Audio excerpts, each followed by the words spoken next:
解闭，北纬15度05分，东经118度25分。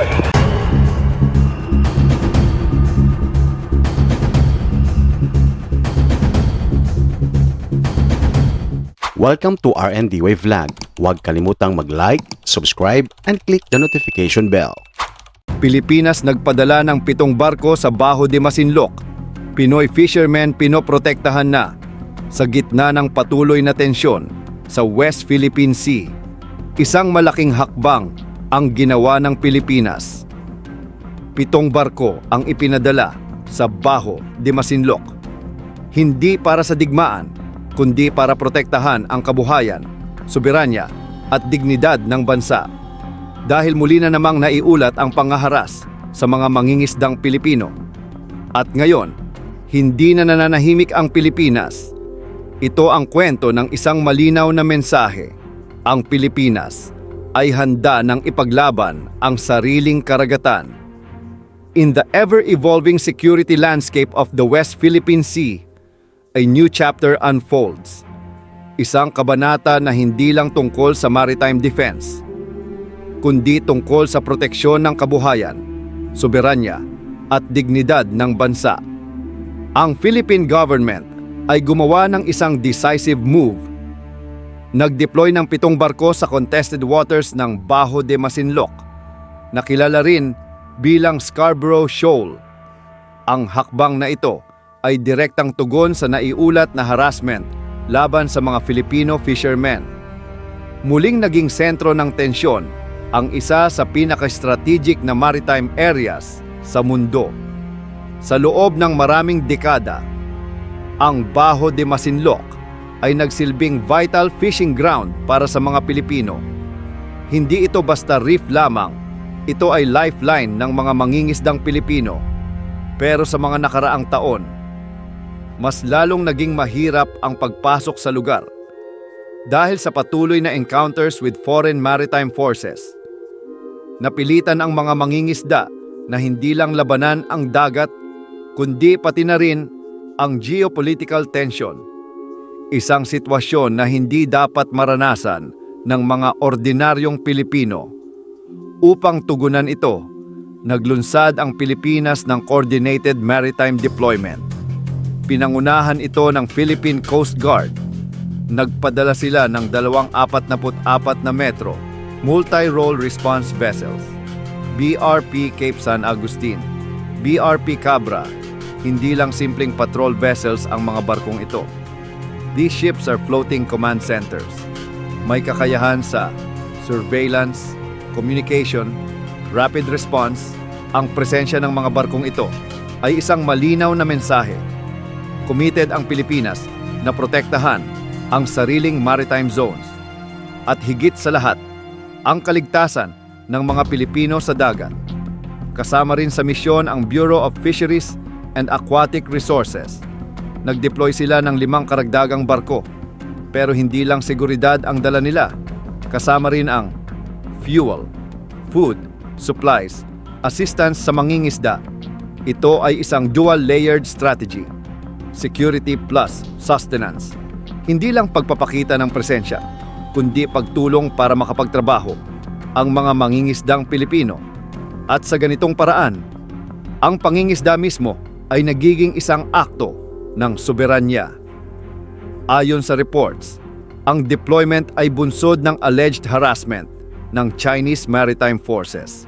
18度购时，在以下4点沿线海域范围内。 At mas lalong dumadalas ang ganitong insidente. Hindi lang sa Pilipinas ito nagdulot ng concern, kundi pati sa buong rehiyon. Sa gitna ng tensyon, kinumpirma ni Jay Tariela, spokesperson ng Philippine Coast Guard sa West Philippine Sea, na parehong surface vessels at aircraft ang ipinadala. Ito ay nagpapakita ng faster response time, better coordination, expanded operational reach. Ang pag-deploy ng aircraft ay isang major upgrade sa maritime operations ng Pilipinas. From above, ang maritime patrol aircraft ay kayang mag-monitor ng galaw ng mga barko, mag-document ng harassment, magbigay ng real-time intelligence, Ito ay tinatawag na Sea-Air Integration. At ito ay isang malaking hakbang para sa maritime domain awareness ng Pilipinas. Ibig sabihin, mas mabilis, mas matalino, mas handa ang Pilipinas. Pero higit sa lahat, may mas malalim na mensahe ang deployment na ito. Hindi pinipili ng Pilipinas ang escalation, pinipili nito ang presence. Hindi confrontation, kundi protection. Habang patuloy ang tensyon sa West Philippine Sea, isang bagay ang malinaw. Ang proteksyon sa Filipino fishermen, hindi na lang local issue. Ito ay national priority na. Sa pamamagitan ng coordinated deployments, ipinapakita ng Pilipinas ang matibay na paninindigan. Stand firm, protect the people, secure our waters. At sa gitna ng lumalalang tensyon, mas malinaw ngayon kaysa dati. Ang Pilipinas ay hindi na basta-basta aatras. Kung gusto mo ng ganitong klaseng defense analysis, mag-like, i-share, at mag-subscribe. Para sa mas marami pang updates tungkol sa West Philippine Sea, AFP modernization, at Philippine defense, dahil dito, hindi lang balita, kundi ang tunay na nangyayari sa likod ng tensyon. Mega shoutout po sa lahat ng ating top commenters, new and old subscribers sa patuloy na nanunood at sumusuporta dito sa ating munting channel. Maraming salamat po. Kita-kits po tayo sa mga susunod pang mga videos. Ciao!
Huwag kalimutang mag-like, subscribe, and click the notification bell